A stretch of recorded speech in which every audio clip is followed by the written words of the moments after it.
దేశంలోనే అత్యుత్తమ సర్వీస్‌లో భాగం కావాలన్న కల తొలి రోజే చెదిరిపోయింది.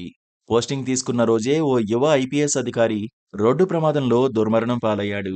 శిక్షణ పూర్తి చేసుకుని పోస్టింగ్ కోసం బయలుదేరిన ఆయన్ను మృత్యువు కబళించింది. కర్ణాటక రాష్ట్రం హసన్ జిల్లాలో ఆదివారం ఈ ఘటన చోటు చేసుకుంది. 26 ఏళ్ల వయసులోనే ఐపీఎస్ సాధించిన హర్షవర్ధన్ కర్ణాటక క్యాడర్‌కు చెందిన 2023 బ్యాచ్ అధికారి. మధ్యప్రదేశ్‌కు చెందిన ఆయన దేశానికి సేవ చేయాలన్న ఆశలను గుండెల నిండా నింపుకుని తొలి రోజు పోస్టింగ్ కోసం బయలుదేరారు. కానీ ఆయన ప్రయాణిస్తున్న పోలీసు వాహనం మార్గమధ్యంలో టైరు పేలుడుకు గురి కావడంతో ఘోర ప్రమాదం జరిగింది. డ్రైవర్ నియంత్రణ కోల్పోవడంతో వాహనం ఓ ఇంటి వైపు దూసుకెళ్లి పక్కనే ఉన్న చెట్టును ఢీకొంది. ఈ దుర్ఘటనలో హర్షవర్ధన్ తలకు తీవ్ర గాయాలయ్యాయి. దీంతో ఆసుపత్రికి తరలించే క్రమంలో ఆయన మృతి చెందారు. హర్షవర్ధన్ని చూసి నెటిజన్లు భావోద్వేగానికి గురవుతున్నారు. ఆయన ఆత్మకు శాంతి చేకూరాలంటూ కామెంట్లు పెడుతున్నారు.